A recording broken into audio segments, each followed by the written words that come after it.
Phone कर रही हो, आप उठा क्यों नहीं रहे हो? वैसे यार तुम साड़ी की जोड़े में बिल्कुल अच्छी नहीं लग रही हो। याद है एक बार तुम मुझसे मिलने आई थी फर्स्ट टाइम ब्लैक ड्रेस में, उसमें तुम बहुत खूबसूरत लग रही थी। अभिषेक यार क्या हो गया है?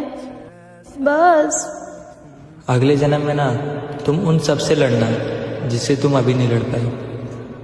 आप ब्लॉक मत करना मुझको। ओए सुनो, तुम मुझे कॉलर मैसेज बिल्कुल मत करना, मैं नहीं चाहता यार कोई प्रॉब्लम हो जाए। खामोखा लोग तुम्हें जज करेंगे यार। चलो बाय। मैं भाई नहीं बोलूँगी। क्यों? भाई उसे बोलते हैं जो चला जाता है, और आप थे, हो और हमेशा रहोगे। अच्छा सुनो, अब तुम्हें रोज़ सुबह जल्दी उठना है क्योंकि अब मैं कॉल करके नहीं उठाऊंगा।